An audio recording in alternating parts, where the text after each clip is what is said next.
sí vamos a lanzar los cables para generación fotovoltaica, entender por qué este tipo de cables, por qué no puedo conectar, digamos, un cable built-in wire común y corriente, por qué no puedo usar un cable FGP como para estas aplicaciones, por qué no XHW, entender la necesidad que se tiene para tener la fabricación de estos cables y por qué la norma me exige estos como tal. Teniendo en cuenta pues, el panorama energético que hay en el mundo actual, lo que estaba mostrando en el video, tenemos que tener en cuenta que actualmente nosotros estamos ahí en el punto en el que tenemos fuentes de energía de diferentes fuentes, valga la redundancia. Las tradicionales, que son a partir de combustibles fósiles, como son el petróleo, y las renovables, aquellas que se pueden denominar que son inagotables, es decir, que podemos utilizar una y otra vez y que la huella de carbono que van a generar en el planeta es casi nula. ¿Esto a qué se debe? Este uso de energías no convencionales, principalmente a que nuestro mundo se está ampliando constantemente y cada año se empieza de una forma mucho más acelerada con las nuevas tecnologías que hay. Actualmente una problemática que se genera a nivel mundial o que se presenta a nivel mundial es la parte de la movilidad. Ustedes bien saben, la movilidad eléctrica también ya llegó. Eh, Tenemos que empezar a adaptarnos en el roadmap al 2030 de Colombia. Se empiezan a hacer unas modificaciones para cambiar, digamos, los tendidos eléctricos, las redes de generación, distribución y transmisión, para poder sostener esta demanda. Esto también requiere que a su vez tengamos unos consumos eficientes, unos consumos inteligentes. Por eso también llega la tecnología del AMI, que en algunos lugares del país ya está implementada, pero se masificará para que podamos ser unos prosumidores, es decir, que somos tanto consumidores como generadores de energía. Y vamos a poder, cuando tengamos un desarrollo fotovoltaico en nuestra vivienda, un ejemplo, que tengamos en el techo un panel, y cuando esa demanda que estamos requiriendo nosotros en nuestras residencias sea suplida totalmente, ¿qué vamos a hacer con esa energía que están generando? Pues la podemos enviar a la red. Eso obviamente es ya una normativa, ya la vamos a ver un poco más adelante, ver cómo puedo empezar a hacer esos cálculos, cómo puedo solicitar, digamos, esas implementaciones con respecto a las utilities. ¿Y esto por qué? Como les decía anteriormente, porque la demanda está al alza. Prácticamente estamos multiplicando al doble de consumo cada 4 años. Entonces necesitamos tener, digamos, esa parte de demanda muy bien mapeada. Y en el caso de que no hagamos algo, pues vamos a correr el riesgo de no tener una suficientes fuentes que nos permitan suplir esto. En ese orden de ideas, la pregunta es, listo, esto es a nivel mundial, pero ¿cómo está Colombia? ¿Qué ha hecho Colombia con respecto a esto? ¿Cómo se ha identificado Colombia con estos cambios que están presentando? Entonces, actualmente se han generado unos planes de desarrollo, como decía, el plan de desarrollo del 2030, que se ha definido por pequeñas etapas. La primera etapa, que era del 2018 al 2022, es en las cuales nosotros se hace una obligación a que Colombia como país genere eh, entre el 8 y 10% de su energía, de su demanda, con fuentes de energía no convencionales, de energías renovables. Pero a su vez, o sea, ya estamos migrando a esto, pero también tenemos que tener en cuenta que no solamente migrar, el gobierno también ha dicho, listo, a los que pasen a este tipo de tecnologías, les vamos a hacer, digamos, dar ciertos beneficios económicos. Un ejemplo es que se van a excluir del IVA todo lo que son las infraestructuras para sistemas fotovoltaicos. Los carros eléctricos, por lo general, no están pagando nada de impuestos eh, tradicionales. Obviamente tampoco tienen eh, revisiones técnico-mecánicas y demás. Dadas estas circunstancias, aparece algo que llama la subasta de energía. Lo vamos a ver a continuación. La subasta de energía tenemos que ver cómo está Colombia actualmente, cómo estaba anteriormente y hacia dónde va. Teniendo en cuenta eso, la subasta de energía que se hizo en el año de 2021, comparándola con la del 2018, cuando estábamos en el 2018 teníamos aproximadamente una potencia instalada en Colombia de 31 megavatios pico. Esa Esa potencia, debido a la demanda, ha subido alrededor de 796.3 megavatios. Esto quiere decir que esta demanda se multiplicó alrededor de 100 veces, es decir, se han generado una gran cantidad de parques, de proyectos fotovoltaicos, también proyectos eólicos. Puntualmente para lo que fue el año 2021 se plantearon hacer 11 proyectos solares, principalmente en la región Caribe, nosotros vamos a ver, y por qué en estas zonas, principalmente en la parte Caribe. No, no quiero sesgar a que solamente se pueden generar energías renovables, solamente que por la ubicación geográfica, en la parte Caribe, es mucho más útil la utilización de energías no convencionales a raíz de lo que son energías eólicas. Esto lo podemos ver en otro tipo de presentación, pero en Colombia, por su geografía, digamos, por su topografía, me permite tener un amplio espectro de lugar donde yo puedo hacer instalaciones fotovoltaicas. Obviamente, no va a ser lo mismo instalar un sistema fotovoltaico en Cali que instalar uno en la costa. ¿Por qué? Pues condiciones climáticas, y más adelante vamos a ver unas pequeñas herramientas que podemos tener en cuenta antes de hacer nuestros cálculos en cuanto a lo que tiene que ver con la radiación. Esto directamente que está generando una demanda también de personal capacitado que sepa cómo trabajar con estas energías no convencionales. Eh, Esto, a raíz de estas, digamos, necesidades, han generado alrededor de 4.700 empleos y ha generado que se inviertan alrededor de 3.300 billones de pesos para poder hacer estas implementaciones. Aquí les quería mostrar, miren, cómo estábamos en el 2018, pongo el cursor aquí, como estábamos en el 2018, es decir, teníamos pequeñas fuentes de energías fotovoltaicas. Miren que aquí en el Valle del Cauca, principalmente, tenemos unos parques fotovoltaicos que los vamos a ver a continuación por una utility que ya lo habían montado.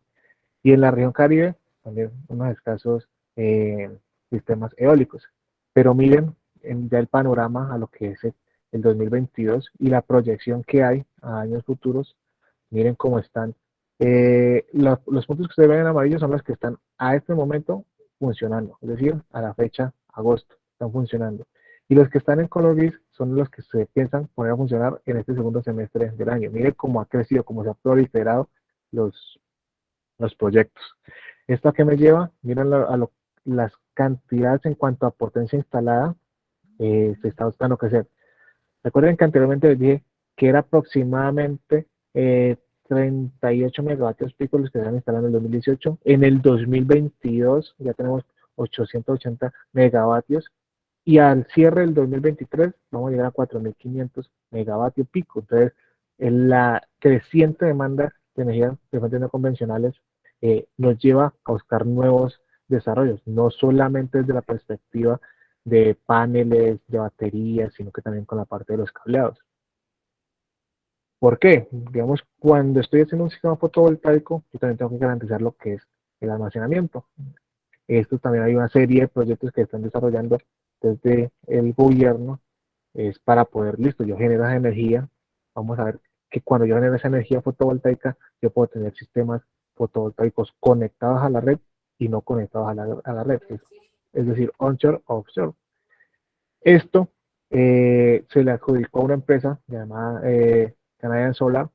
Ellas lo que van a hacer es un banco de energías para que, listo, en el transcurso del día yo pueda consumir mi energía. Cuando mi demanda sea totalmente suplida, se me guarda la energía en las baterías y posteriormente, cuando caiga la noche, ya puedo utilizar esa energía nuevamente en mis insumos. Ya más adelante vamos a entender qué quiere decir eso de on-grid, off-grid, por qué necesitamos unos bancos de batería en unas, por qué no necesitamos bancos de batería en otras. Aterrizando un poco más la idea, desde Centelsa, aquí traigo como a colación algunos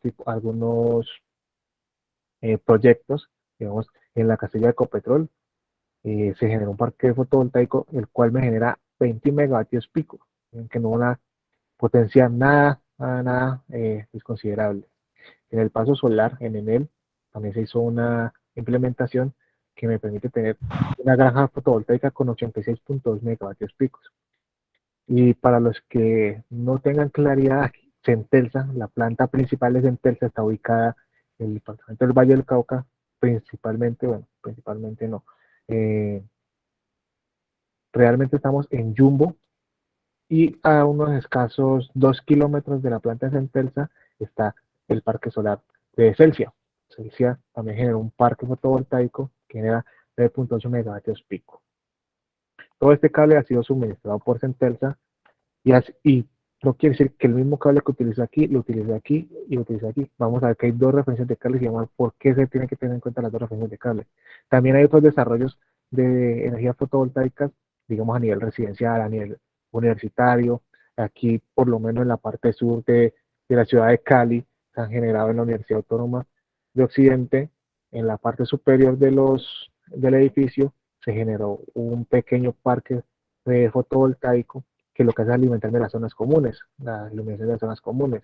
También hay unas estaciones de cargas dispersas en la ciudad, muy puntuales, también con paneles fotovoltaicos. Hay que tener en cuenta que para poder implementar toda esta parte de la parte de lo que es generación de energías fotovoltaicas, también tenemos que tener algún tipo de retribución. Y esa retribución, ¿cómo tiene que ser? ¿Cómo la vemos nosotros normalmente plasmada directamente en el bolsillo? Si yo voy a instalar un sistema fotovoltaico, yo tengo que garantizar que yo lo voy a instalar es porque necesito ahorrar plata y la inversión que yo voy a hacer la voy a recuperar. Para poder entender esa parte, les voy a explicar rápidamente cómo se hace el cobro del costo unitario de la energía, es decir, cómo me cobran a mí la energía, las utilities. Entonces, el costo, lo que a mí me cobran, dependiendo del estatus socioeconómico donde yo me encuentre, si se trata 1, 2, 3, 4, 5, pues tengo los porcentajes de unas restricciones por comercialización. Pero ese costo unitario va asociado a diferentes factores como es, desde el punto de vista de la generación, generalmente aquí en Colombia todo se maneja con pequeñas PCHs, es decir, pequeñas centrales hidroeléctricas. A mí me cobran esa energía cuando yo la genero, cuando yo la transmito, cuando la distribuyo por medio de los transformadores, es decir, cuando estoy en la transmisión, cuando estoy en las líneas de alta, aquí en los transformadores secundarios. También cuando yo llegue a la urbanización, me cobra la comercialización, la utility con la que estoy trabajando, es decir, el prestador de red del servicio. Adicionalmente, ese prestador del servicio me dice, yo solo tengo que cobrar adicionalmente las pérdidas reconocidas, es decir, pérdidas por transporte, distribución y generación, y en algunos casos dicen también tenemos que cobrar un porcentaje por las pérdidas no reconocidas, es decir, lo que conocemos en Colombia como la piratería. Y también hay unas restricciones y unos subsidios, es decir, hay estratos socioeconómicos que tienen un subsidio por consumo y hay otros estratos socioeconómicos que tienen un impuesto por consumo. Esto es otro tema, digamos, ya más legal. Dada esta circunstancia, cuando generamos la energía fotovoltaica, pues nos sale más económico si lo vemos a mediano plazo. Entonces alguien diría, no, entonces yo voy a empezar a generar paneles fotovoltaicos, a hacer mi granja fotovoltaica, y voy a empezar a vender la energía. Hay que tener en cuenta que esa generación tiene que ir ligada directamente a lo que me especifique las diferentes normas, reglamentaciones, decretos que se emiten en el país. En el año 2018, la CREC sacó una resolución que es la 030 y ella me decía, listo, si usted quiere ser un autogenerador a pequeña escala, usted me puede generar hasta el 15% de la potencia de su transformador principal. Pero, pues a raíz de la demanda que hubo en el año 2021, realmente en noviembre del 2021 está fresquita la resolución 174, me dijo, listo, ha crecido la demanda, entonces ya no vamos a tener el 15%, sino que vamos a pasar a tener el 50% de esa capacidad instalada. Y él me dice, usted puede ser un autogenerador a pequeña escala o un autogenerador a gran escala. ¿Y qué quiere decir eso?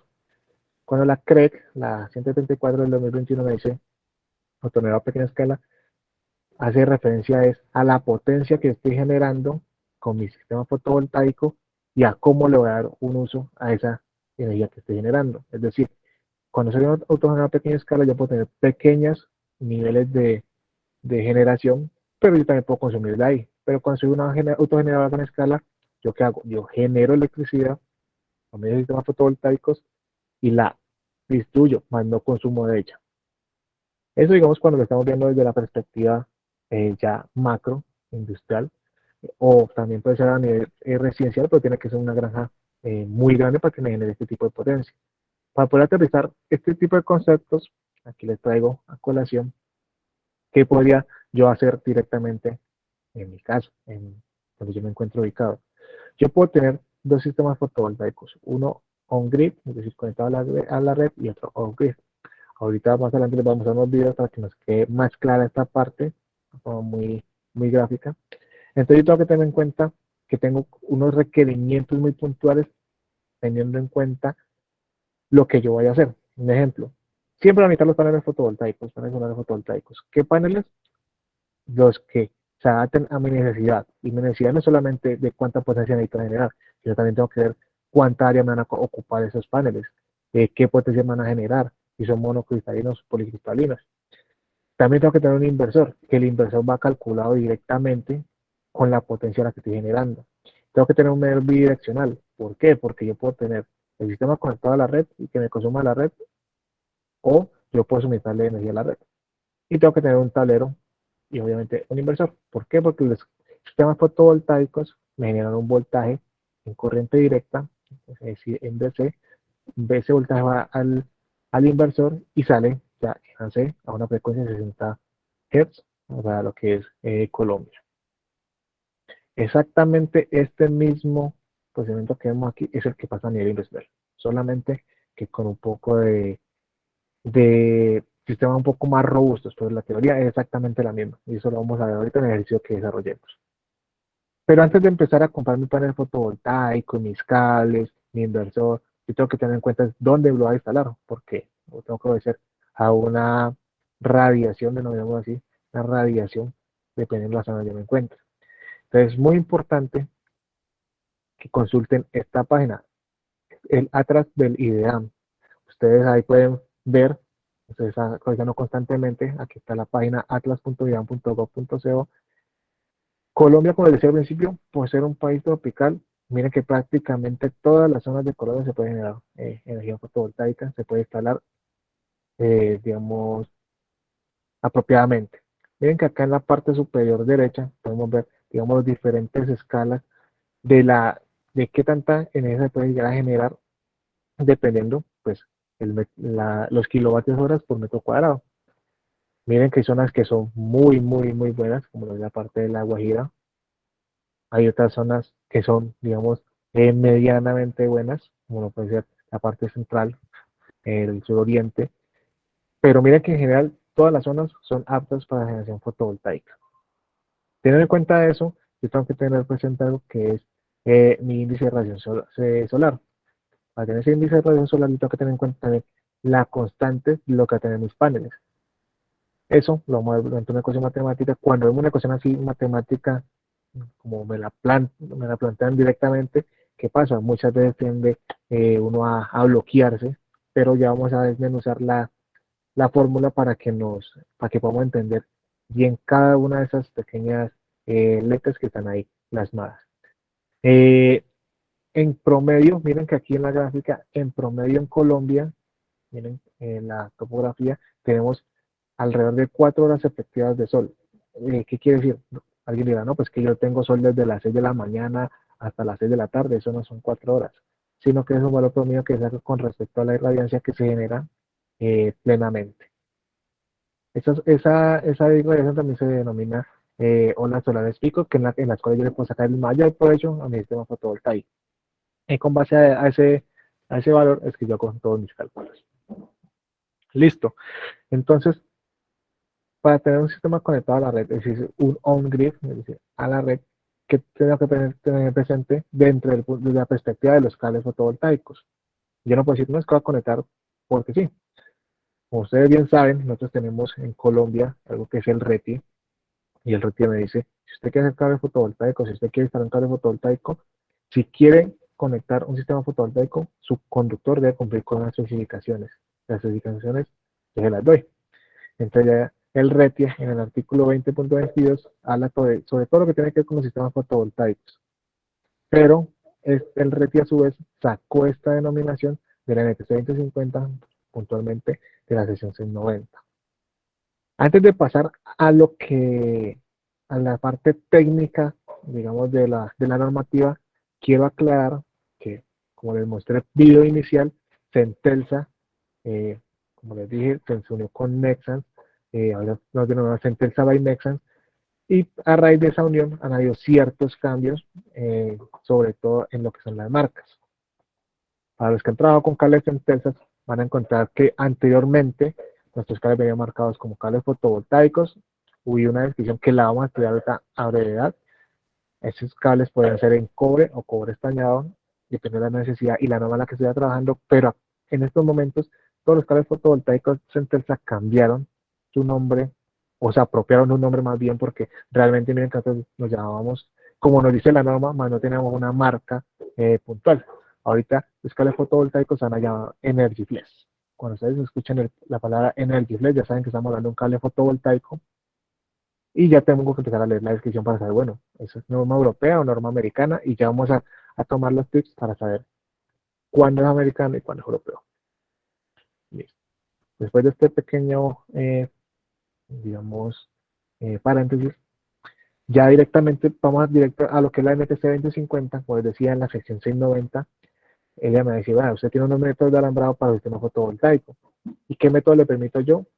Ella me dice, listo, cuando usted vaya a alambrar el sistema fotovoltaico, usted tiene que usar unos cables que sean destinados específicamente e identificados como fotovoltaicos. Entonces, como lo pueden ver aquí, los cables ya están identificados como un sistema fotovoltaico. Pero listo, usted me lo identificó, ya me dice que es un sistema fotovoltaico, pero no solamente tiene que cumplir con eso, también en la sección se me dice, listo, usted puede usar cables y coronas flexibles. Muy importante para los que no tengan, digamos, el concepto claro. Yo tengo un cable que va a ser flexible, la cantidad de pequeños hilos que yo puedo llegar a tener. Ahorita vamos a ver cómo está constituido las diferentes referencias de cables, pero no solamente en cables fotovoltaicos, sino digamos en cables building wire, cables de media tensión, bueno, cables que ustedes requieran. Entre más hilos tenga el conductor de pequeño diámetro, más flexible va a ser el cable al final. Entonces los cables fotovoltaicos tienen que ser flexibles. ¿Por qué? Por las condiciones de instalación. Y ya vamos a ver qué condiciones de instalación, porque como yo están a la intemperie, tengo que hacer, digamos, unas curvas muy pronunciadas, entonces tengo que cumplir con esa parte de flexibilidad. Pero adicionalmente, ustedes han visto que la mayoría de las instalaciones para sistemas fotovoltaicos están a la intemperie. Por consiguiente, yo tengo que garantizar que el cable que yo voy a utilizar sea flexible, sea para uso pesado y extra pesado, sean cables portátiles para la fuerza, sean aptos para trabajar en el exterior. Si están instalados en el exterior, obviamente tienen que resistirme el agua, la luz del sol, todos los factores de intemperismo. Entonces, esta cubierta que está aquí, que ya hablaremos de qué está cubierta, tiene que cumplirme con todas estas propiedades. Miren que hasta el momento lo que hemos hablado, a mí no me han dicho, haga el cable con PVC, haga el cable con aislamiento en XLP. La norma no me ha dicho nada hasta el momento. Ya me diciendo a usted, tiene que cumplirme con los parámetros. Ya usted tome la decisión con que lo va a hacer, siempre y cuando me cumpla con estos requerimientos. Pero cuando yo voy a comercializar el cable, también tengo que tener en cuenta que, listo, yo no solamente cumplir con lo que me dedica el RETI, también tengo que cumplir con las normativas de fabricación, y esas normativas de fabricación tienen que ir ligadas directamente a un certificado de conformidad de un producto. En la página de Centelsa, y ahorita en los proyectos les muestro dónde encontrar todos esos certificados. El certificado me especifica qué calibres, qué rangos, y me especifica la utilización del cable al cual voy a utilizar. Pero adicionalmente a eso, la misma NTC me dice, listo, esos cables que usted que va a trabajar a la intemperie y resistente a la luz del sol, tiene que soportar la humedad, pero usted los puede tener en milímetros cuadrados y en AWG. Es ahí donde ya se me empieza como a complicar la existencia. ¿Por qué? Porque yo puedo tener, cuando estoy hablando con cables en milímetros cuadrados, estoy orientado a algo que son las normativas europeas. Y cuando estoy trabajando con AWG, estoy hablando de normativas americanas. Por consiguiente, la NTC indirectamente me dice, usted puede fabricar sus cables con dos tipos de normas, siempre y cuando me cumpla con mis requerimientos. Es ahí donde aparecen las dos familias de cables fotovoltaicos. Primero que vamos a ver es el tipo americano, como les decía. Un tip muy importante es que cuando yo vea el AWG 12, AWG 14, 10, 8, depende del cable que yo requiera, ya sé que ese cable está fabricado bajo una norma americana, una STM o más, o una AOL, por ejemplo, como es este cable. Eh, la, en este caso puntual, es bajo la AOL 4703, una norma en la cual se me especifican los cables alambres para sistemas fotovoltaicos. eh, el UL significa Underway Laboratorios. Y ella me dice, listo, si usted me quiere fabricar un cable fotovoltaico, como la norma, la NTC ya me dijo, ¿qué tenía que cumplir? Entonces, debo cumplir con lo que me dice la norma, con lo que me dice el REPIE, pero también tengo que tener asociada una norma de fabricación que me respalde, en este caso la 4703. Y esa norma que me dice, vea, vamos a hacer un conductor que sea de cobre suave, flexible. Muy importante esta parte suave. Hay muchas personas que en el mundo industrial dicen, leen la palabra suave y creen que es una propiedad, digamos, de que, ay, como el cable se me mueve fácilmente, es lo que es suave. No. La característica de suave, duro y semiduro me la dan en las propiedades mecánicas. Y eso no lo puedo medir yo con las manos. Es decir, la propiedad de suave, yo tengo que validar digamos, esa característica en un dinamómetro. Más adelante vamos a ver qué es el dinamómetro, cómo se vienen las cargas de elongación y las cargas de ruptura para poder yo caracterizarlo, digamos, dentro de estos rangos de suave, flexible, duro, semiduro. La norma UL 4703 también me dice, listo, si vamos a fabricar el cable, como el cable me tiene que trabajar generalmente a una tensión nominal de 2000 voltios, es decir, 2 kilovoltios. Esa es la tensión a la que tiene que trabajar.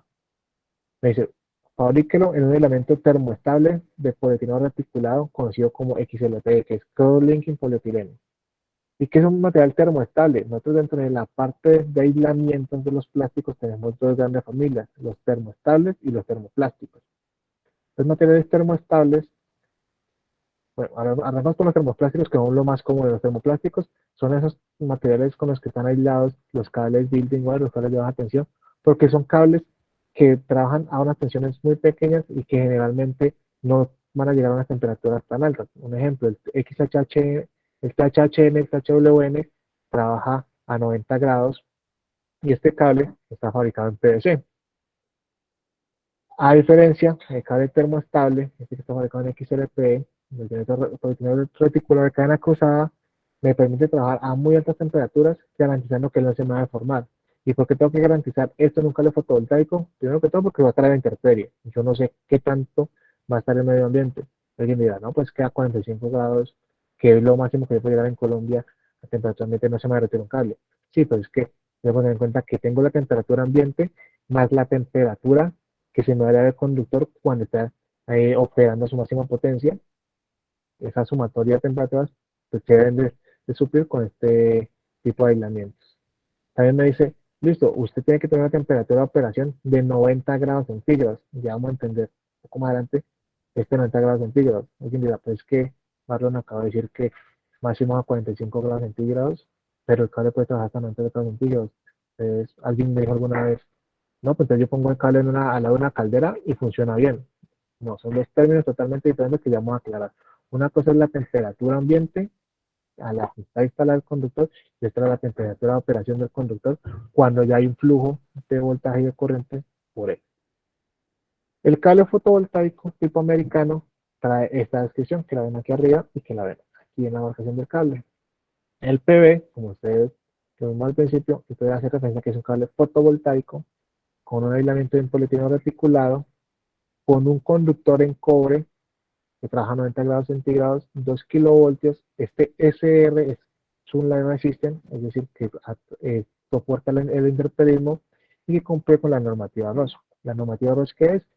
Que cuando yo estoy fabricando este plástico, este material de aislamiento, yo no estoy utilizando metales pesados que me puedan, digamos, afectar el medio ambiente. ¿Por qué? Porque eh, en Centesa estamos comprometidos a tener un futuro sostenible y descarbonizado, y eso se debe empezar a trabajar desde los aislamientos de nuestros conductores. En síntesis, yo voy a encontrar un conductor cableado quiere decir que puedo tener un trenzado entre hilos, Este va a ser flexible y con calibres desde 14 hasta 1000 kc1000. Mire que tengo un espectro bastante amplio, precisamente para que se adapte a todas mis necesidades. ¿Por qué? Yo cuando estoy haciendo una instalación de 2 paneles, 3 paneles, posiblemente ya haga mi cálculo y me va a solicitar un cable de 14 WG. Pero cuando instale una granja, va a llegar un punto en que me pida cables de 1000 kc1000 y que me toque inclusive usar cable en paralelo y demás. El aislamiento eh, me exige que sea XLPE, pero entonces Centelsa va a fabricar el cable y dice, bueno, yo soy aislamiento en polietileno reticulado, cumplo con el Sunlight Resistance, que me lo pide la norma, porque me decía, eso tiene que trabajar a la intemperie, pero adicionalmente tiene el TC, que es el Tray Cable. ¿Qué es el Tray Cable? Es que el cable es apto para uso en bandejas portacables.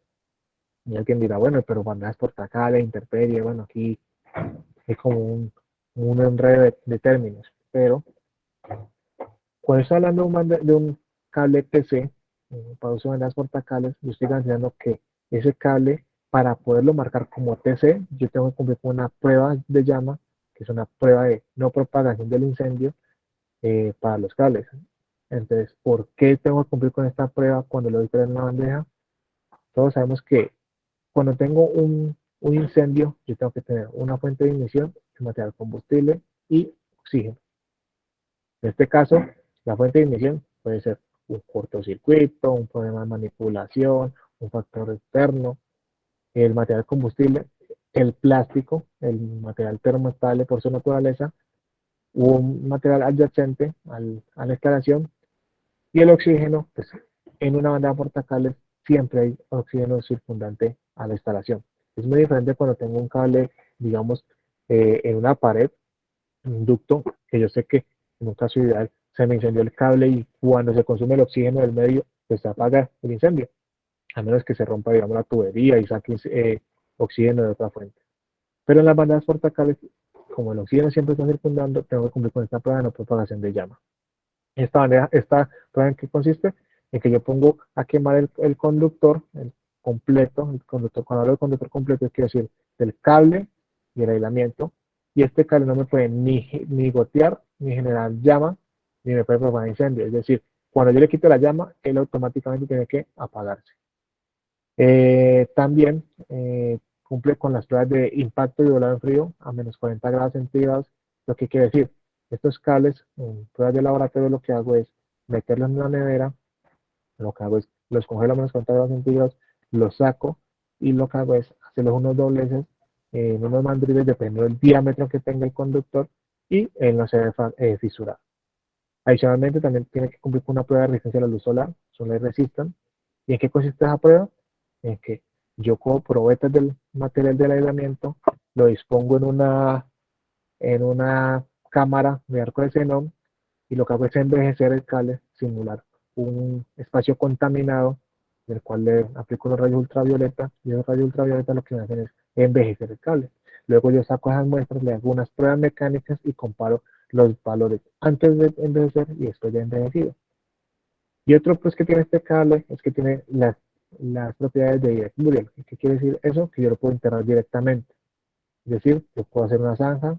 Ah, no, no quiero usar una bandera portacables por este motivo. Yo puedo hacer la zanja, pongo el cable, le echo la tierra encima y funciona como de corriente.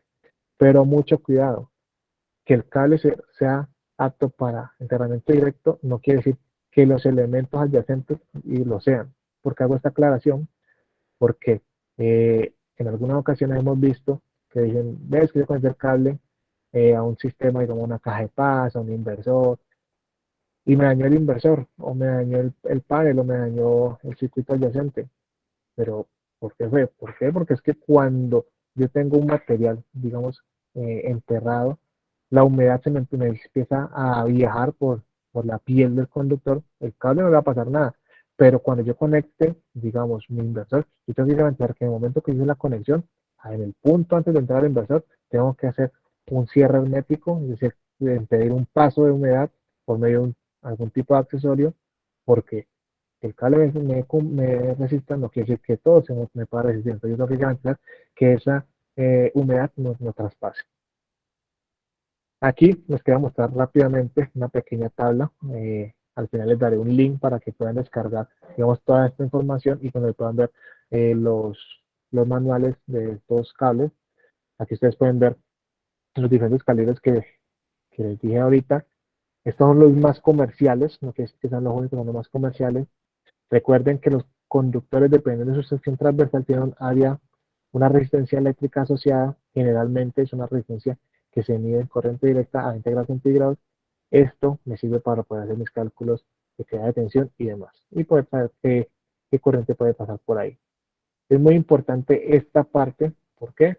Porque me especifica cuánto es el espesor nominal de mi conductor y cuál es el diámetro aproximado sobre el aislamiento. Es decir, cuánto me mide este espacio entre el conductor y la periferia y cuánto me mide entre punto y punto el conductor. ¿Y esto para qué me sirve? Cuando estoy haciendo mis cálculos de, de la bandeja portacables o el lugar donde voy a utilizar, pues esto me sirve para saber qué tan amplia puedo tener mi bandeja, qué tan saturada la puedo tener, qué caída de tensión voy a tener y qué porcentaje de llenado.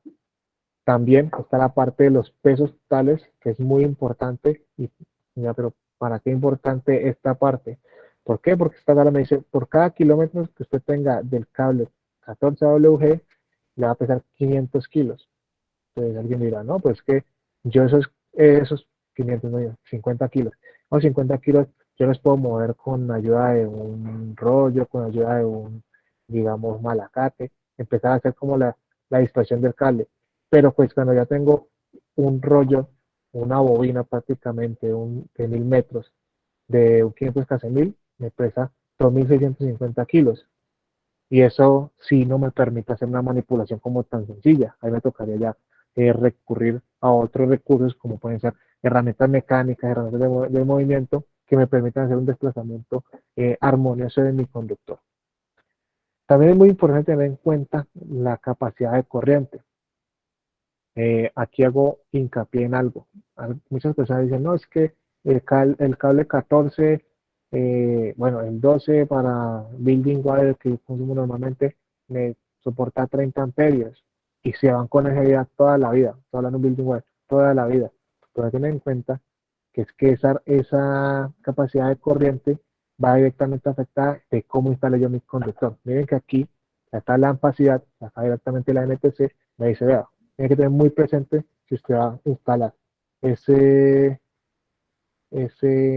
cable en un sistema que va a ser individual o si lo va a instalar en un sistema que sea tres conductores. Mire que cuando tengo un solo conductor, en el caso puntual de 14 AWG, puedo tener hasta 30 amperios transitando por ahí, pero cuando ya tengo tres conductores, mire que se me redujo considerablemente la capacidad, ya un 23.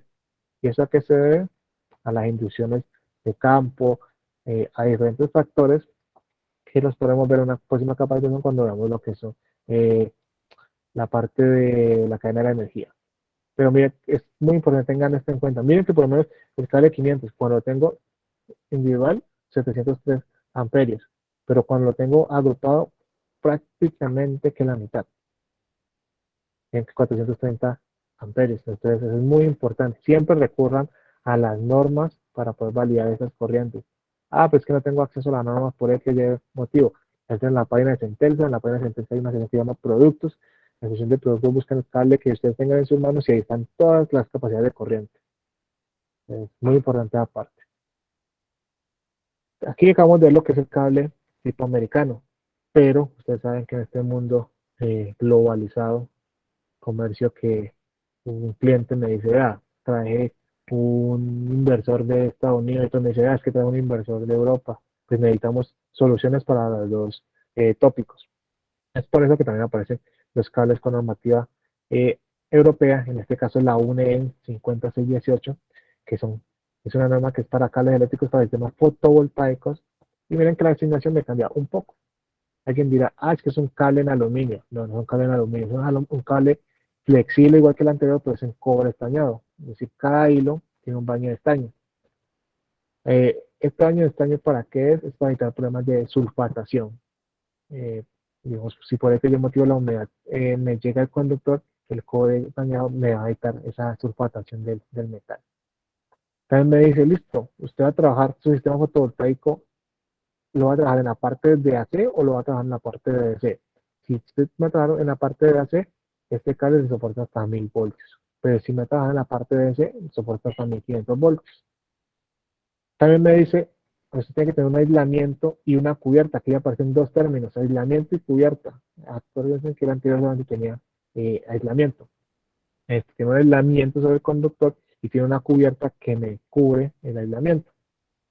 Tiene que ser una cubierta de un material flexible, que sea termoestable, es decir, que no vaya a cambiar su forma con altas temperaturas, pero que adicionalmente sea libre de halógenos. Por eso es que aparece este setado, que va directamente ligado a la norma y que me aparece en la descripción del producto, como pueden ver acá arriba. Ya vamos a entender paso a paso qué significa esta descripción. Y también me dice, listo, usted puede trabajar como el anterior también, a una temperatura de 90 grados centígrados, pero en casos atípicos, usted me puede trabajar hasta 120 grados centígrados sin superar las 20.000 horas. ¿Esto por qué? Digamos, si en X o sea motivo hice un mal cálculo o alguien instaló mal un sistema, un panel y me desbalanceó el sistema y generó que se me subiera la temperatura, pues el cable no se va a fatigar tan rápido y él me permite, digamos, como eh, tomar medidas antes de que se dañe. Cuando estamos viendo la descripción del cable, que vamos a ver, tiene un voltaje de operación normalizado, eso significa el H1, que es generalmente a 1500 voltios, depende de la norma.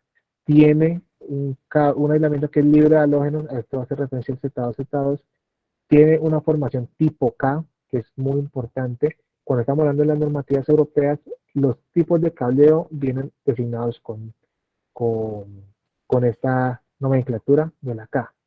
Adicional dice, listo, su conductor es en cobre, pero es un cobre estañado, que trabaja a 90 grados centígrados a una tensión nominal de 1 kilovoltio en AC, dice que es halogen free, libre de halógenos, retardante a la llama, flama retardante, y cumple con la normativa ROS.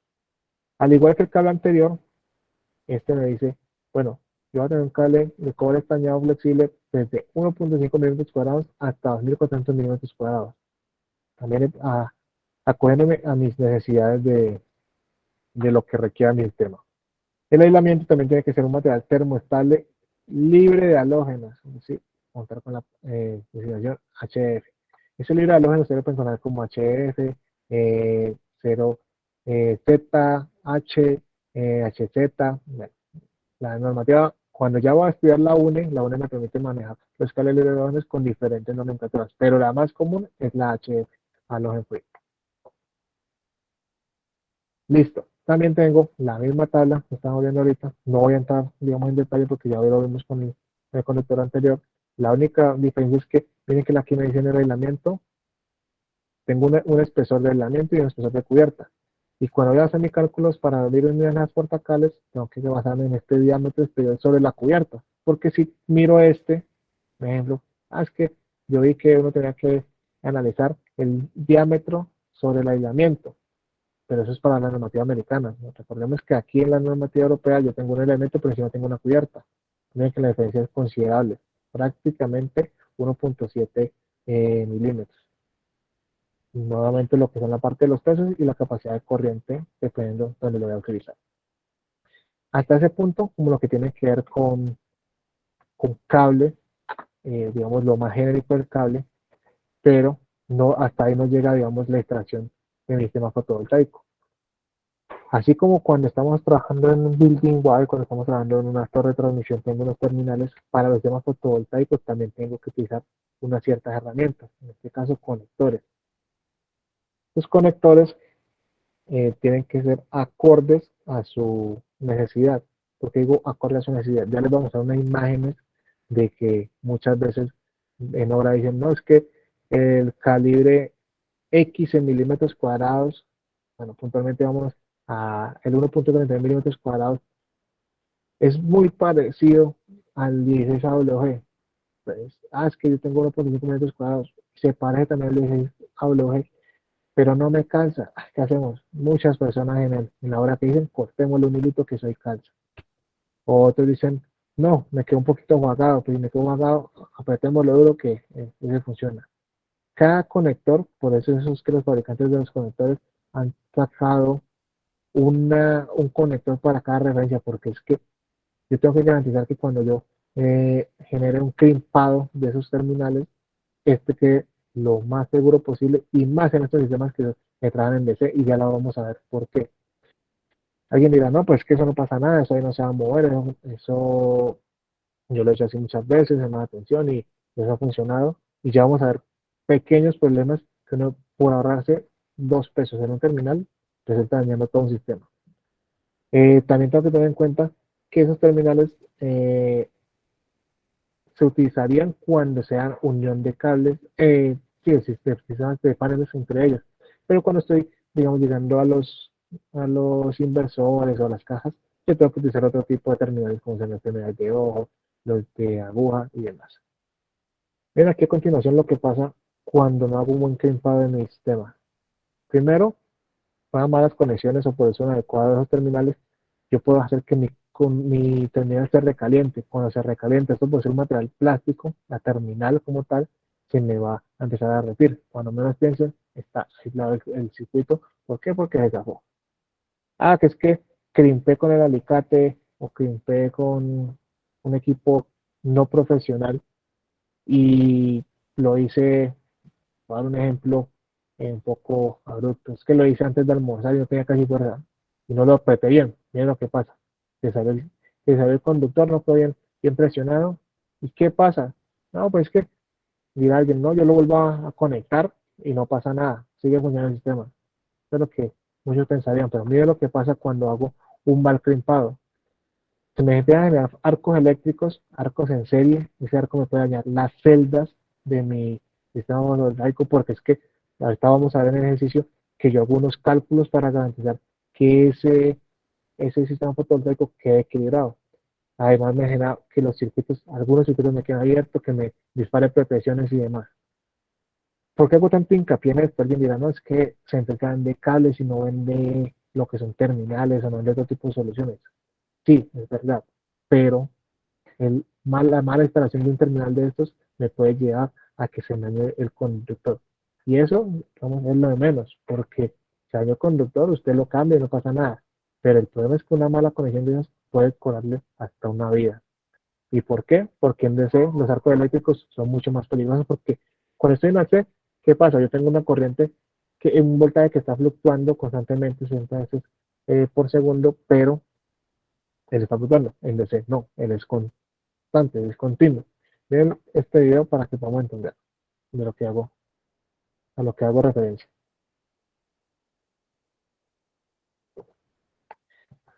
Aquí los que el video no tiene audio. Miren, si ven que aún estando a una distancia considerable, el cable sigue generando un arco. Imaginen que ese arco se genere en el crimpado del terminal con el conductor o en la unión de los conductores. Eso me va a rentar el sistema que sea. Me va a dañar el cable, me va a dañar el sistema, como les dije anteriormente, me puede dañar a alguna persona que esté cerca a esta implementación. Entonces, nuevamente el llamado, a que seamos muy conscientes cuando hagamos este tipo de instalaciones. El cable fotovoltaico, como lo vimos anteriormente, vimos que era muy flexible. Me permite tener, digamos, una maniobrabilidad alta. Aquí una pequeña imagen de lo que es cuando monto un sistema fotovoltaico, digamos, de mediana escala. Son unas imágenes que nos suministró un proveedor. Pero miren que el cable es fácil de manejar, pero con él tengo un sistema mucho más robusto que este. ¿Qué pasa? Yo puedo llegar a tener diferentes tipos de opciones de instalación. Miren que yo hago una conexión tradicional, convencional. Yo qué tendría que hacer, tendría que conectar mis sistemas fotovoltaicos, que ya lo vamos a ver en el ejercicio, depende del arreglo que yo haya hecho, tengo que empezar a conectar mis cables y llegar directamente hasta el inversor. Y cada arreglo hacer lo mismo. Eso que me va a conllevar a que cuando yo esté instalando tengo una cantidad de cables que me puede llegar hasta a confundir si los identifico correctamente. Pero también se me permite hacer lo que son troncales. ¿Y qué es una troncal?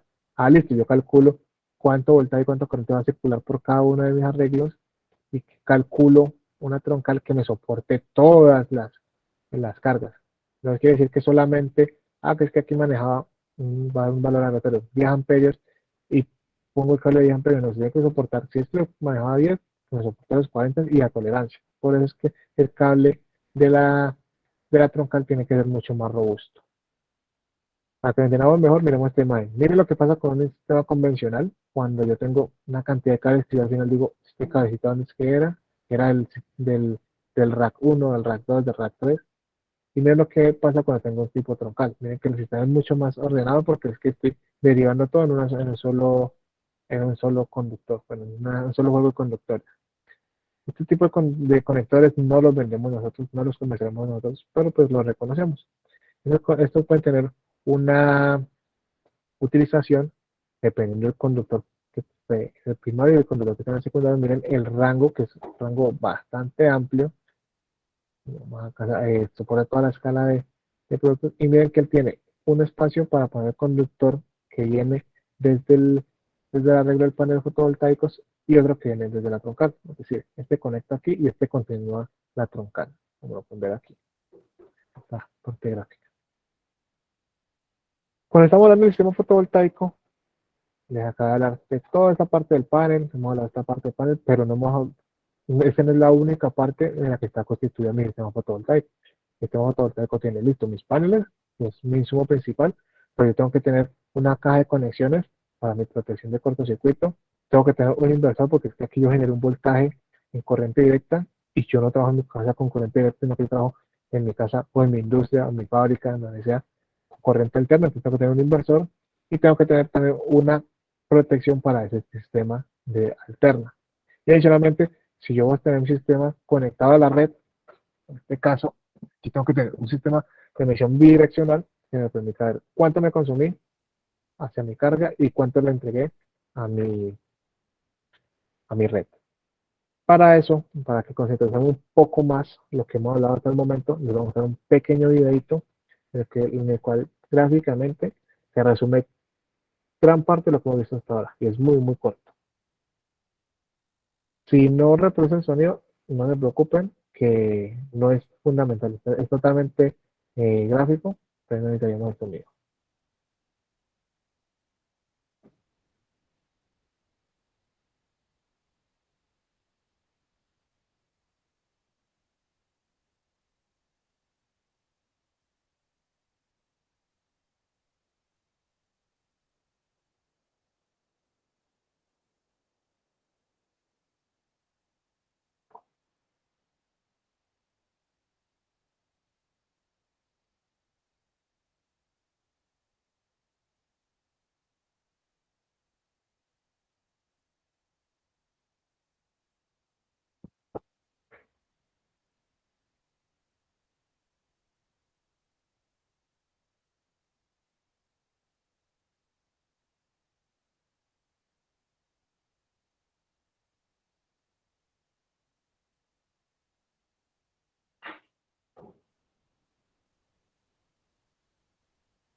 Un momentico, voy a ver un poquito en la presentación, un videito, para que lo analicemos.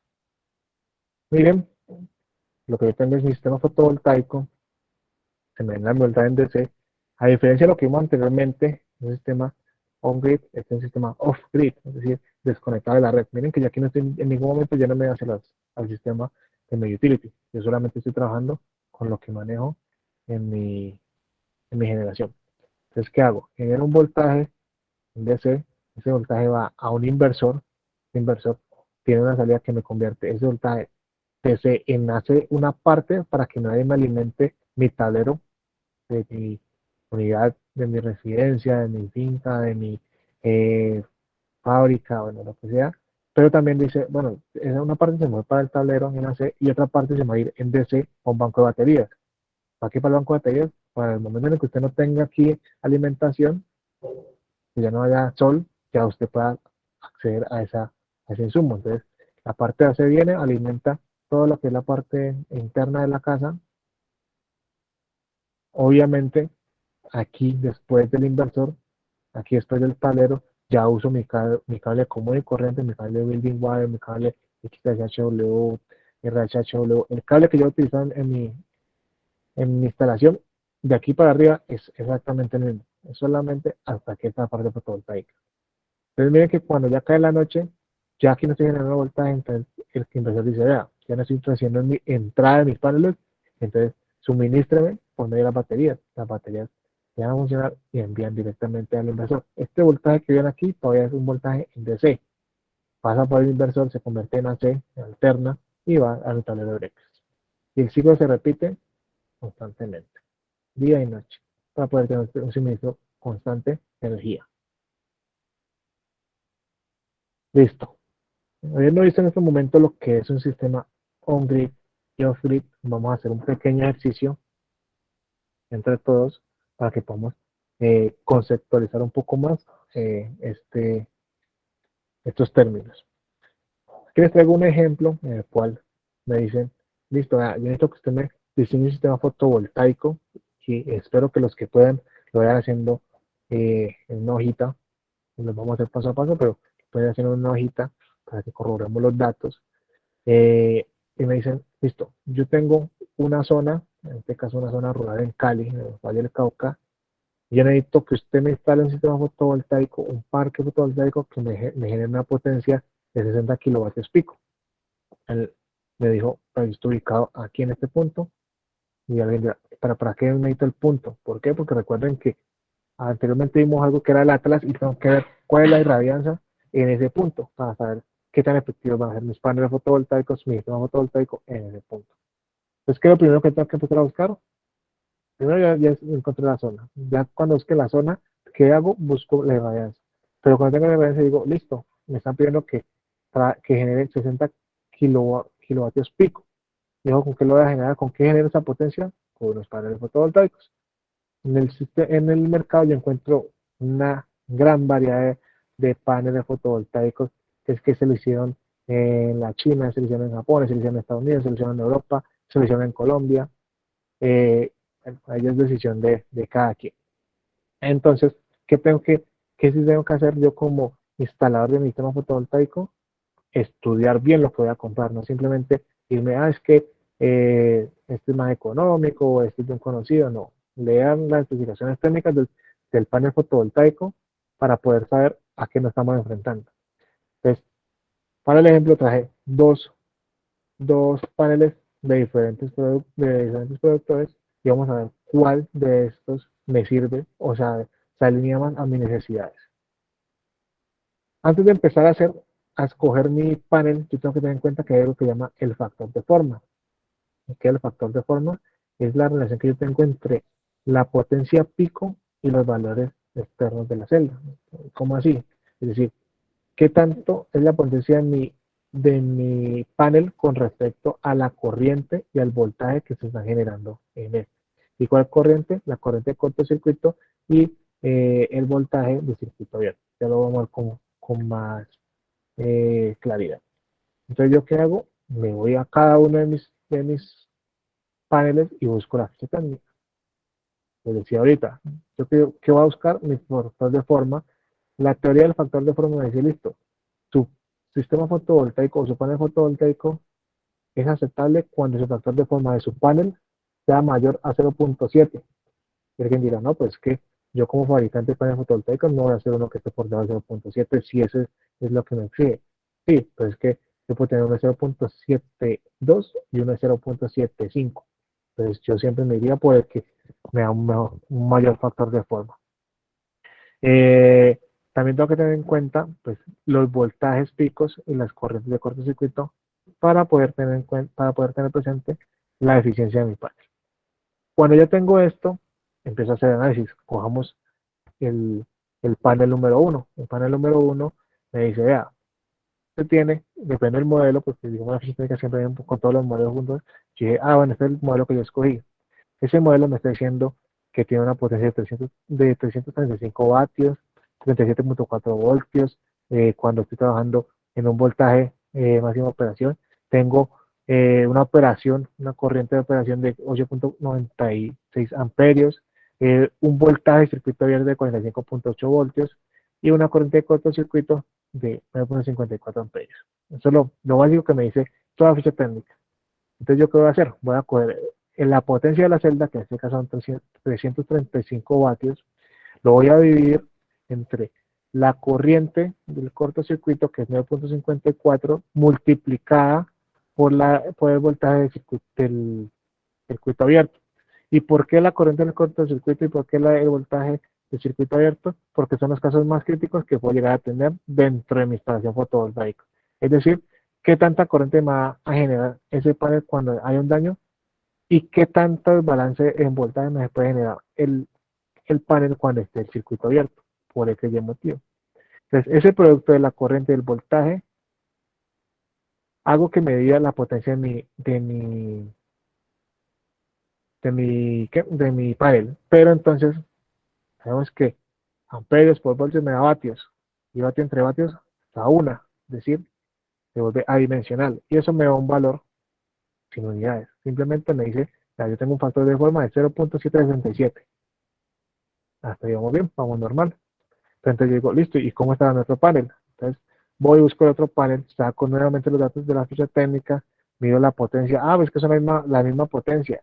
Sí, porque tengo que buscar cómo me acoplo a esas necesidades, pero digamos, si esa misma potencia está dando los mismos resultados, en cuanto a lo que es voltaje de circuito abierto y corriente de cortocircuito. Entonces vuelvo a aplicar la misma fórmula, digo, vea, mi potencia que es de 335 vatios pico, lo divido entre el producto que hay entre la corriente de cortocircuito, en este caso 9.18 amperios, por el voltaje de cuando mi sistema está abierto, 47.2 voltios. Cuando hago el producto me da 0.773 el factor de forma. Eso quiere decir que si comparamos este factor de forma con el anterior, miren, 0.767, de la opción 2 es un poco mayor, por consiguiente me daría una mejor eficiencia en mi sistema montado. Entonces, ahí ya tengo lo primero, que era, bueno, digamos ya lo primero, no lo segundo, porque ya escogí la zona, estudié mi zona, y ahorita tengo mi sistema fotovoltaico, ya tengo mis celdas, las que voy a utilizar. Ahí ya entran otro, digamos, cantidad de temas que es, bueno, es monocristalina, policristalina. Eso también depende de el presupuesto que tenga para la generación de la hora y de los insumos que me estén dando. Pero es muy importante tener este factor de forma claro. Entonces, listo, ya tengo mi sistema fotovoltaico. Marlon me dijo que cuando tenía el sistema fotovoltaico yo tenía que empezar a hacer una, una apreciación de cuántos módulos necesito, porque, listo, yo tengo esos paneles que me dicen 335 vatios pico, pero ¿cuántos paneles necesito provisionalmente para generar la potencia que me solicitaron? Entonces vamos a hacer el cálculo. Yo digo, listo, yo tengo una potencia de 335 vatios pico y mucho cuidado, yo voy a hacer una estimación provisional de los módulos. Y ya nos vamos a dar cuenta porque es provisional, porque es que cuando yo estoy haciendo un cálculo de este tipo, a medida que estoy ajustando el sistema, me toca ajustar cantidades. Entonces, listo. Mi cantidad de módulos provisional va a ser igual a qué? A que los módulos provisionales van a ser el requerimiento que yo tengo, la necesidad que yo tengo, la potencia de planta que yo requiero, en este caso son 60.000 vatios picos, con respecto a cuántos vatios me genera cada uno de mis paneles. Entonces, ¿yo qué hago? Hago una división, sencillito. Eso me dice que tengo la potencia requerida, tengo la potencia de cada panel y eso me da 179.1 paneles. Yo no puedo tener una fracción de panel. Por consiguiente, yo tengo que redondear este valor. Como yo no puedo decir, mi demanda me está diciendo que tengo que producir 60 kilovatios pico, yo no puedo decir, es que le voy a poner 179 porque es que es punto uno, no pasa nada, no, yo siempre, si me da punto cero o 1.0, no importa, si es superior decimalmente, tengo que aproximar por el número por encima, en este caso, los aproximaría a 180 paneles por el momento. Entonces, ¿cuál es? Como hice una aproximación aquí, mira que hice una pequeña aproximación de decimales de 0.09, yo tengo que decir, con esa aproximación, ¿cuál es mi potencia provisional a este momento de hacer el cálculo? Entonces, ¿cómo va esa potencia provisional? Yo digo, tengo la potencia de los paneles y la multiplico por la cantidad de paneles que yo requiero. Ya tengo la potencia de los paneles, que la tengo acá, que es 335 vatios, y la voy a multiplicar por la cantidad de paneles que voy a instalar. ¿Eso cuánto me da? Eso me da 60.3 kilovatios picos. Miren que es un poco más de lo que me está exigiendo, eh, digamos, mi diseño. Hasta ahí vamos bien. Pero también tenemos que tener presente que yo no puedo dejar mi sistema racito. Hay una serie de criterios, hay algunos que dicen que el 15, hay otros que dicen que el 10% por encima, ya vamos a ver aparte. Pero antes de continuar, yo tengo que decir, bueno, ya tengo esos paneles, ya tengo la potencia de esos paneles, ya sé cuántos voy a utilizar, pero el espacio que tengo sí me alcanza para instalar todos los paneles. Es ahí donde empiezo a decir, si no me sirven, pues busco un panel de mayor potencia, que me va a generar mayor potencia por menos espacio y va a poder recibir el espacio. Pero vamos a ver, por el caso de ejercicio, si esa área que tengo, eh, digamos, destinada para mi sistema fotovoltaico, me sirve o no me sirve. Entonces, ¿cómo hallo el área para instalar esos módulos? Primero, voy nuevamente a la ficha técnica del panel que encontré, al panel que decidí utilizar, y acá hay una parte que se llama dimensiones. En la sección de dimensiones me dice, vea, usted tiene unas dimensiones del panel de 1,95 m por casi 1 metro de largo y una espesor de 40 milímetros de ancho. Este no es como la calle, casi 1 metro, no, usted tiene que multiplicar por el valor exacto que le está dando aquí para que le dé un valor exacto cuando ya está, digamos, el área.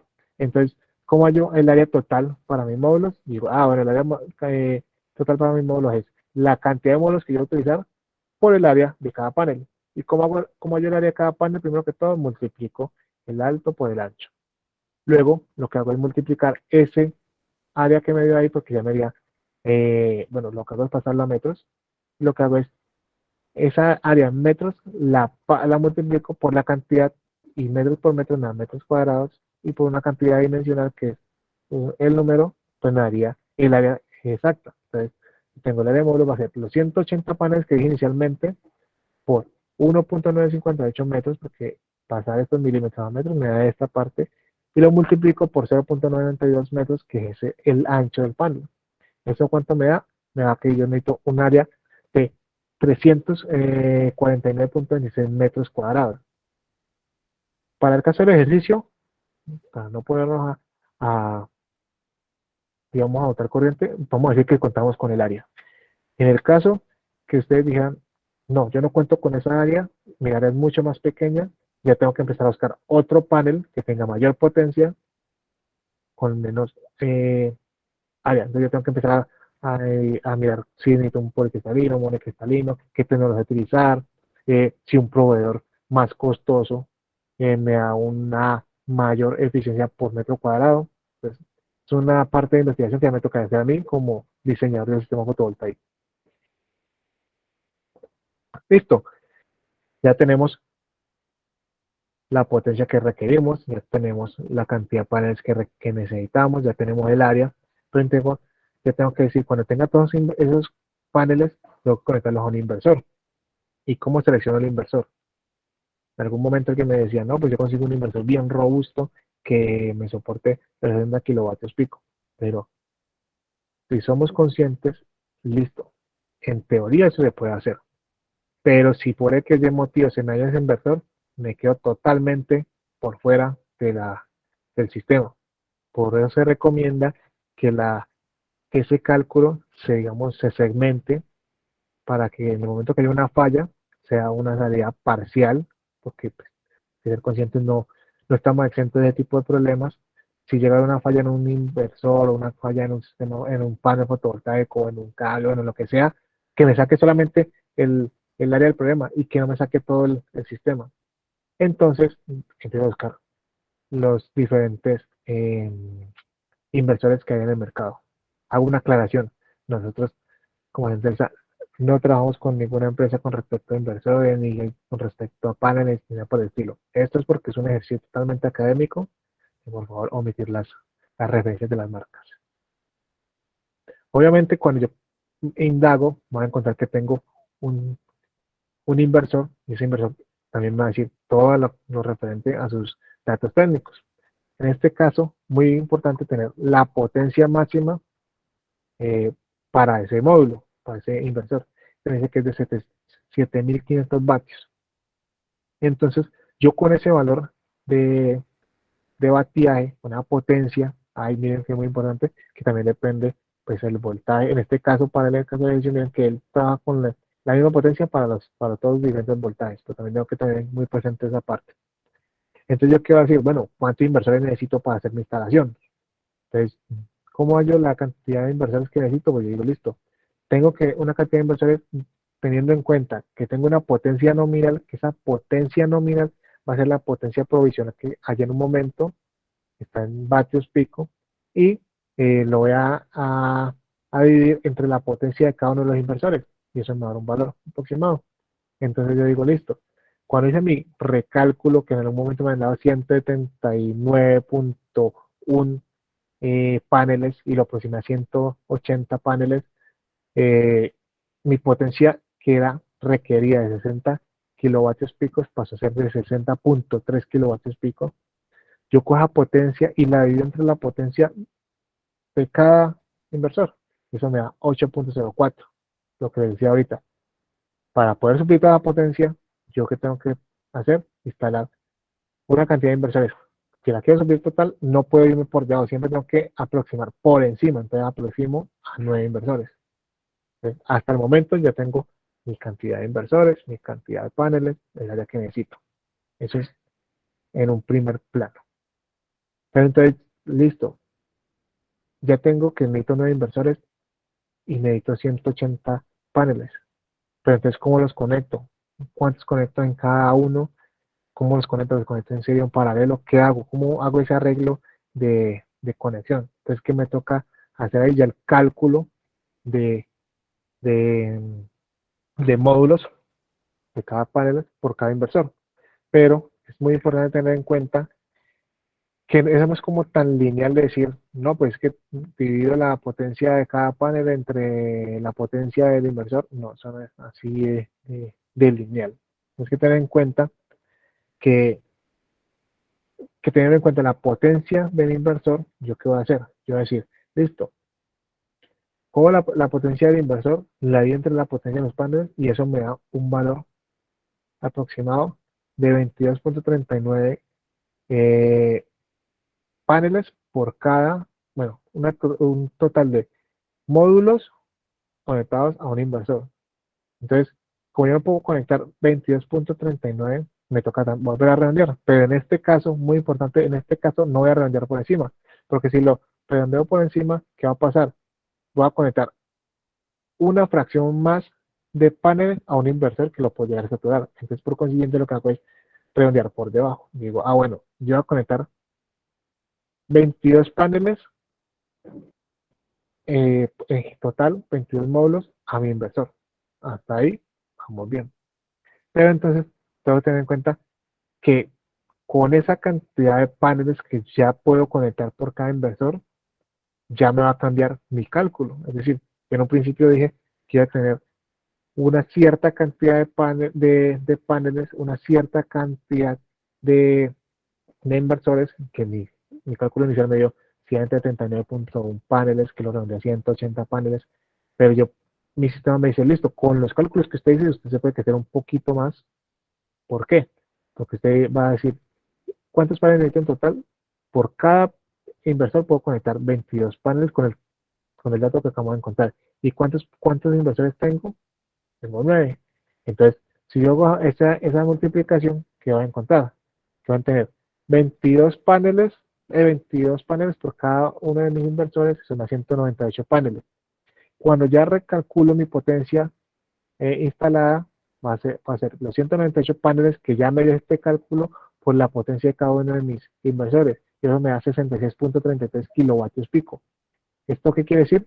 Que estoy un 10% por encima, un poco más del 10%, por encima de lo que me estaba demandando mi sistema. Entonces, es un muy buen cálculo que ya vas a hacer este punto.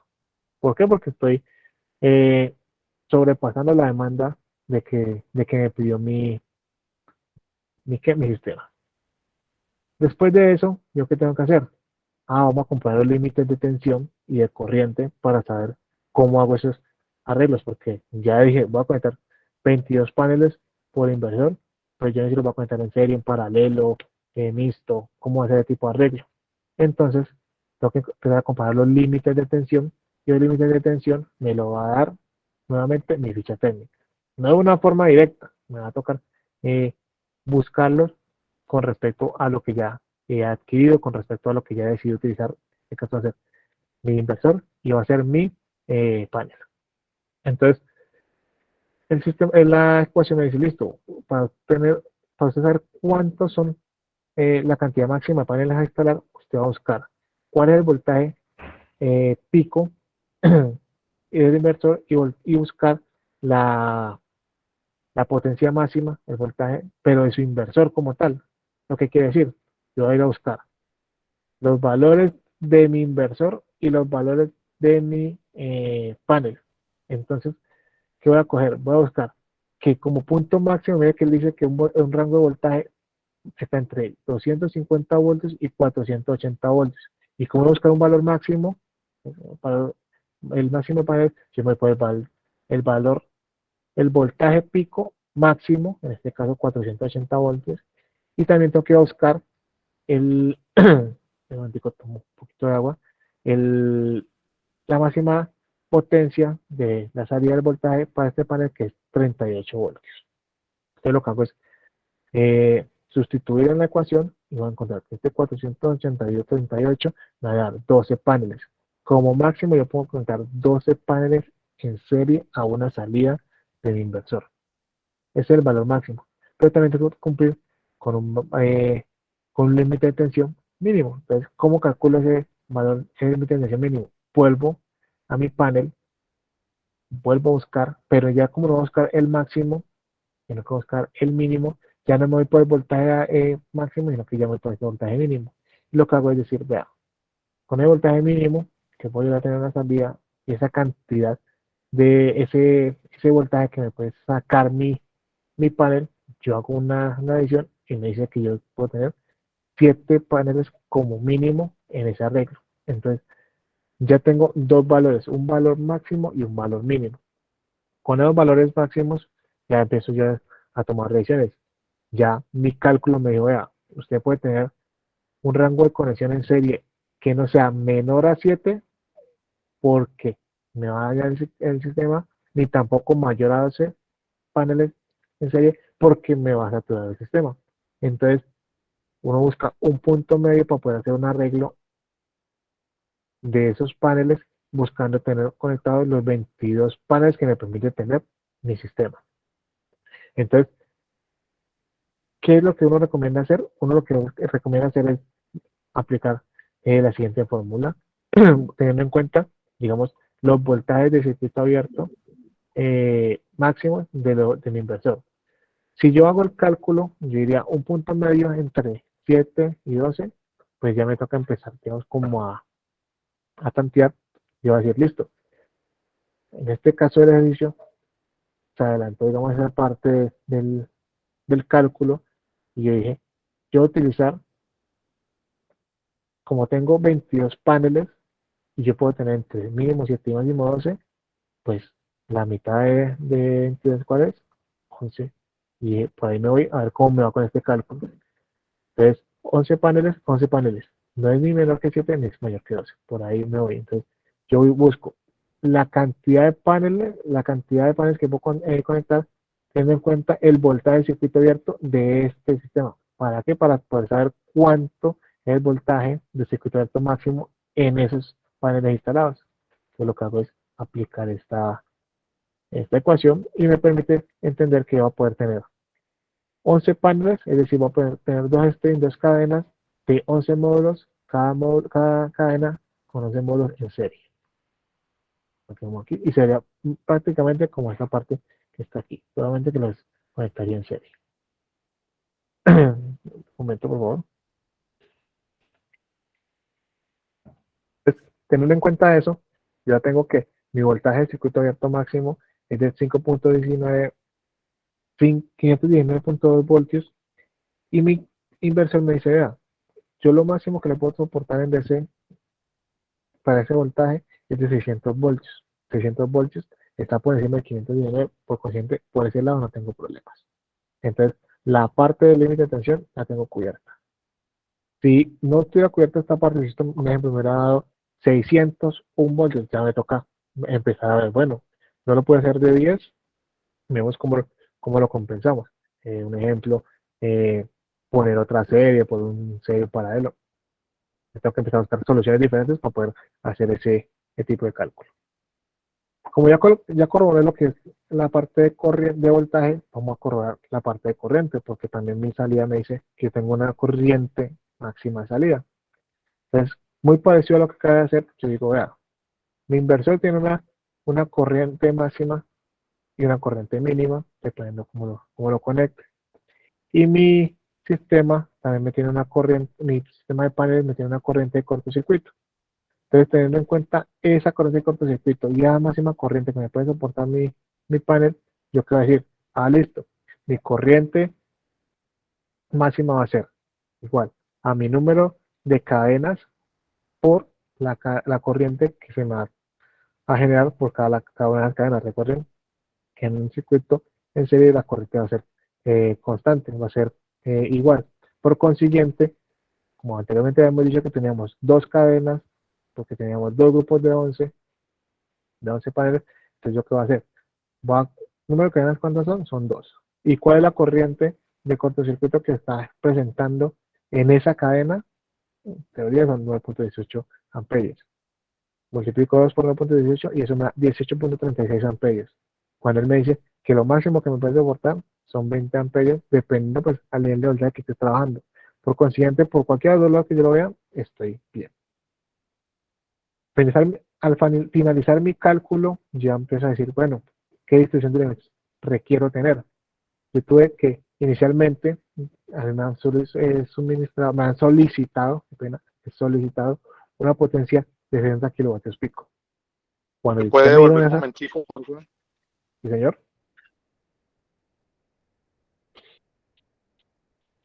si ustedes gustan, ahorita al finalizar la presentación yo les paso todas estas memorias del cálculo para que lo puedan tener, digamos, pues guardadito, lo puedan repasar nuevamente. Que sé que algunas personas están tomando pantallazos, tomando foticos, Mil gracias, entonces, mil gracias.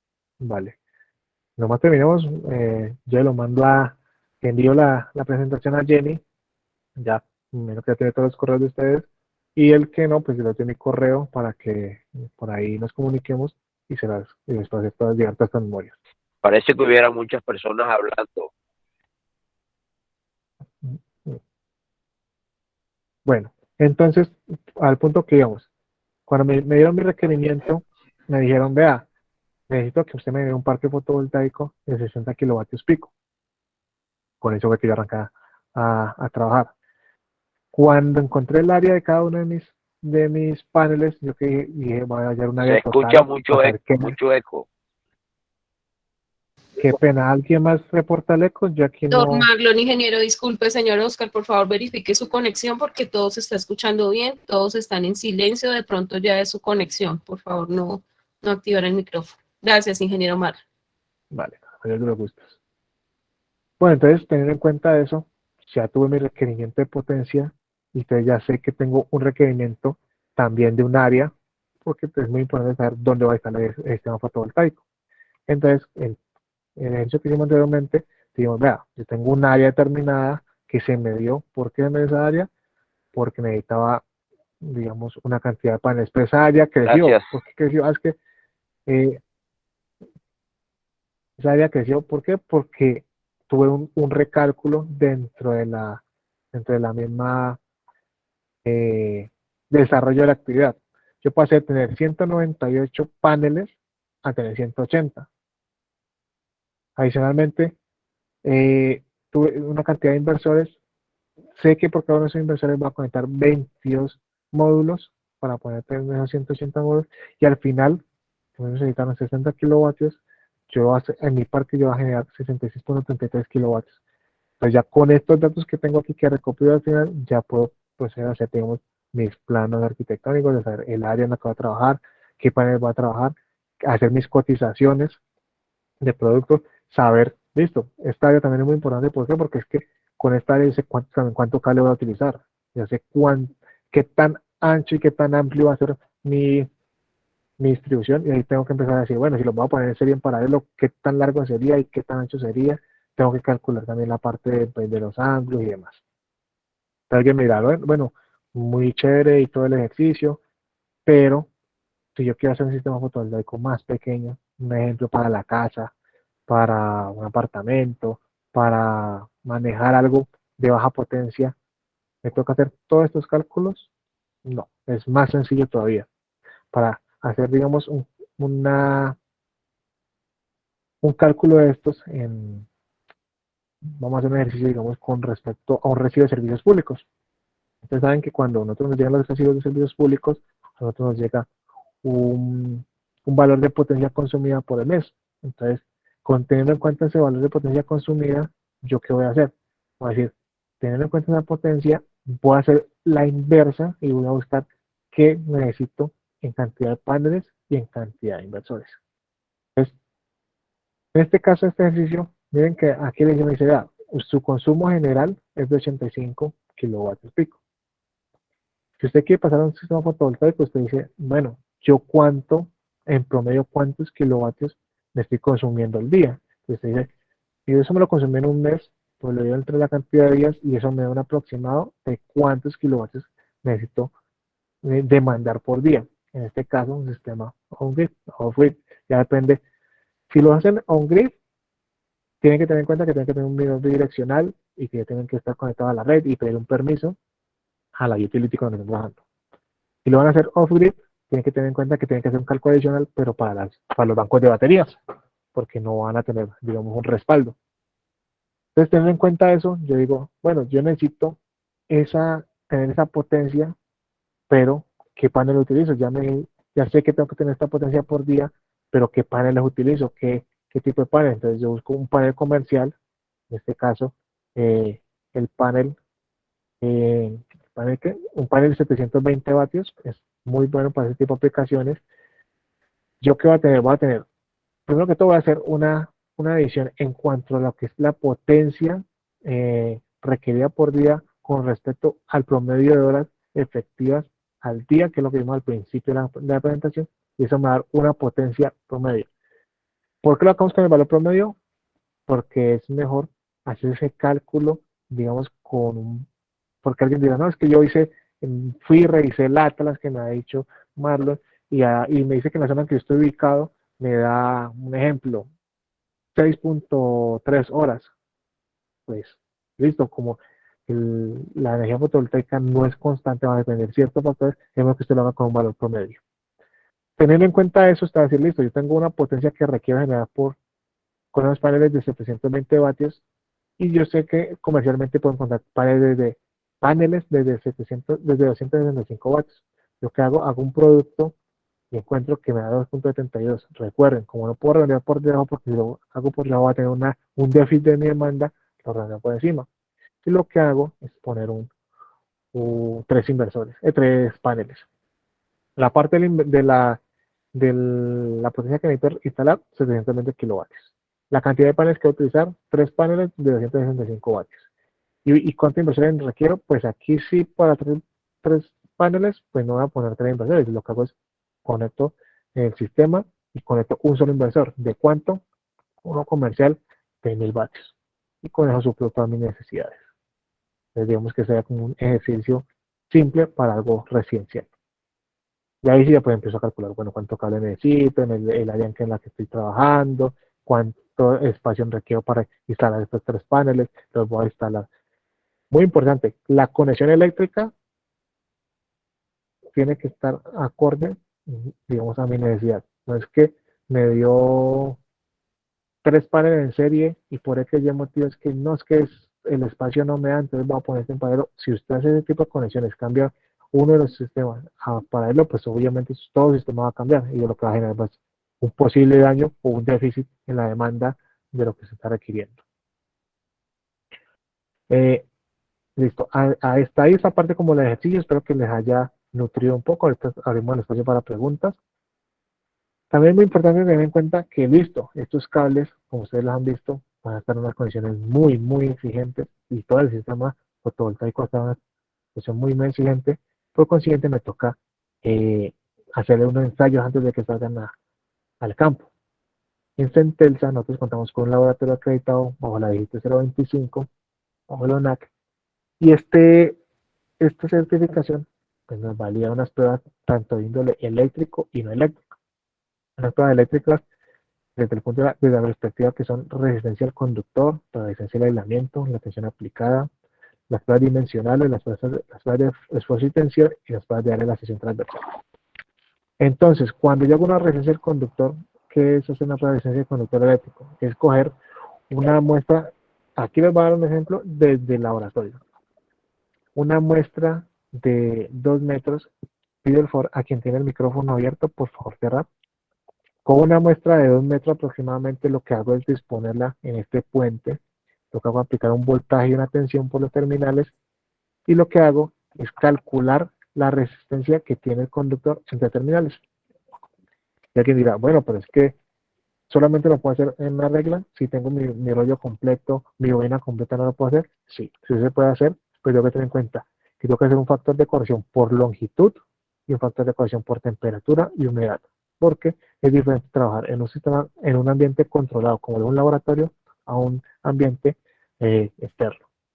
Ahí valió la resistencia del conductor.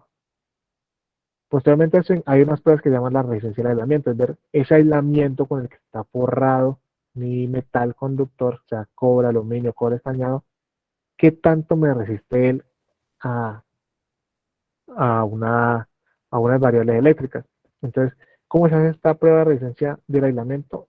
Lo que hago es aplicar un voltaje por el conductor, generalmente es un voltaje 500 voltios en DC, y miro qué tanta corriente se me fuga hacia la periferia. Y con respecto a esa corriente de fuga que se me haya, valga la redundancia, se me haya pasado, se me haya fugado, pues saco un valor ohmico en cuanto a lo que es el aislamiento. También tengo muy presente que esa resistencia de aislamiento cambia dependiendo de la geometría del material, de los espesores y del tipo de material que esté trabajando, si es un material termoestable o un material termoplástico. Por lo general, los materiales termoestables, por tener una cadena molecular más lineal, una cadena reticulada, pues tienen una mayor resistencia de aislamiento. Por eso los cables de media tensión son polietileno reticulado y NPR. Pero también tengo que validar que el cable, cuando yo le aplique tensión, salga en óptimas condiciones. Entonces, podrán ver que cuando ustedes compran un cable THN, THWN, esos cables dicen que trabajan a 600 voltios y yo los conecto a 110 voltios. Entonces, uy, no, estoy bien de voltaje.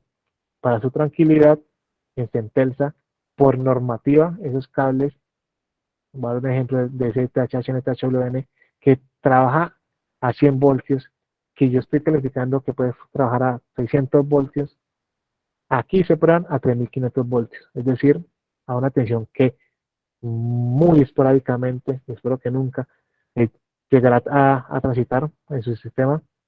¿Por qué? Porque nosotros tenemos que garantizar que el cable salga en óptimas condiciones.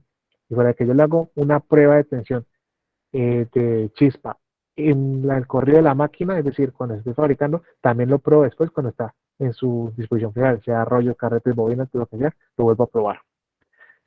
Hay cables que son monopolares que no tienen un referenciamiento, por consiguiente me toca sumergirlos en agua porque, por ejemplo, si este cable tuviera algún tipo de anomalía, tuviera un rotico aquí en la superficie, y yo le aplico tensión, pues obviamente no va a pasar nada porque no tengo que referenciarse.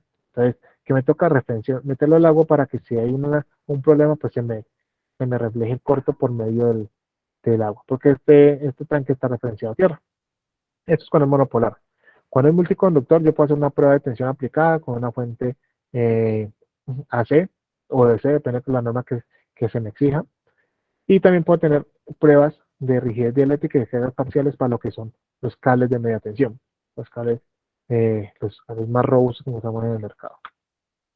También tengo que cumplir con las pruebas dimensionales. Recuerden que yo les mostré unas tablas que decían, vea, cuando usted compre un calibre X va a tener Y de milímetros de diámetro exterior. Entonces, ¿eso cómo se valida? Yo no puedo estar midiendo, bueno, realmente yo sí mido en el proceso, hago una validación por medio de unos medidores láser. Esos medidores láser lo que hacen es mandarme unos haces de luz y me dicen, vea, el cable está muy grueso en tal parte, el cable está en su punto, está en este punto. Entonces se va variando, digamos, los procesos, se van acondicionando a la necesidad de cada uno de los cables. Y después, cuando ya la máquina dijo, vea, usted salió bien, se llevan a nuestro laboratorio y se valida de que sea correcto lo que me está diciendo la máquina. Yo puedo medir para cables de media tensión, primera semiconductora, aislamiento y segunda semiconductora. Puedo medir para baja tensión los espesores del aislamiento y en algunos casos, cuando son, digamos, cables building wire que vienen con cubierta en nylon, también puedo medir los espesores del nylon. Entonces, este equipo es un equipo de alta resolución. También tenemos microscopios digitales que me permiten hacer la misma tarea. Este proyector tiene un plus que, miren que si ustedes observan bien, la muestra aquí dispuesta sobre el vídeo, él tiene un haz de luz que refleja por la parte baja. Eso que me permite poder tener una transparencia desde abajo de cómo se está viendo el cable. También tengo que validar la prueba, las propiedades mecánicas. Recuerden que arrancando les dije que los metales como el cobre tienen una calificación entre cobre suave, cobre duro, semiduro, pero esa calificación no se da solamente a los metales, también se da a los plásticos. Yo tengo que darle unas propiedades, medir unas propiedades de los plásticos, es decir, qué tanta fuerza yo le genero a ese plástico o a ese metal para que rompa y qué tanto se me enlonga antes de romper. Son dos variables que prácticamente son inversas. Cuando yo tengo un plástico, yo tengo un plástico que me puede enlongar mucho, es decir, me puede tirar mucho, pero realmente necesito muy poca fuerza para romperlo. Lo caso que no pasa con los metales necesito tener mucha fuerza, aplicarle mucha fuerza para que enlonguen muy poco y se revienten. Entonces, toda esa parte la valido aquí con el dinamómetro. Ese equipo se llama dinamómetro. Y también dependiendo, pues el tipo de material que esté trabajando, pues tengo una mordaza, que es lo que ustedes ven aquí como una S, es una mordaza, una celda de carga, la cual voy cambiando constantemente, depende de mi necesidad. Eso es como lo que exige el RETI, pero no son las únicas pruebas que se hacen. Hay una cantidad inmensa de pruebas que se hacen, depende de la norma de fabricación con la que estamos trabajando. Miren que cuando estuvimos hablando en la presentación, yo les mostré dos normas, una europea y una americana. Y cada norma, más allá de los requerimientos que me está mostrando con respecto al cable, en este caso fotovoltaico, ellos me exigen unas pruebas puntuales. Por favor, cerrar el micrófono quien lo tiene abierto. Muchas gracias. Adicionalmente a eso, yo puedo hacer unas pruebas de índole eléctrico y no eléctrico que estén en el RETI. Un ejemplo, descargas parciales, espirales con T, tangente delta que se generan los cables de media tensión para poder ver el desfase del gradiente eléctrico, reflectometría, las pruebas de tracking. La prueba de reflectometría es ver si el cable tiene algún comportamiento extraño con respecto a la longitud. Las pruebas de elongación y carga de ruptura, las pruebas de hot clip y hot strip para los materiales reticulados, pruebas de envejecimiento, pruebas de estabilidad térmica, pruebas de penetración dinámica del agua para lo que son cables cubiertos. Entonces, hay una cantidad de pruebas increíble, pero eso es dependiendo de qué, de la familia de productos con la que yo me esté manejando. No siendo más, les agradezco, les sugiero pues que nos sigan en nuestras redes sociales, Facebook, LinkedIn, Instagram, Twitter, YouTube. Constantemente estamos subiendo información como la que acabamos de ver, ejercicios, información de interés, información de los productos, para que ustedes aprendan a distinguir un producto fácilmente, para que aprendan a ver cuando un producto es adulterado y cuando no es adulterado, que pequeños tips de instalación, generalmente a veces hacemos trivias para medir nuestro conocimiento, comunicamos cuando hay charlas masivas para que ustedes puedan asistir. Si por aquello motivo estamos en algún lugar, se notifica para que los que puedan asistan, información de interés y demás. No siendo más, les agradezco la atención.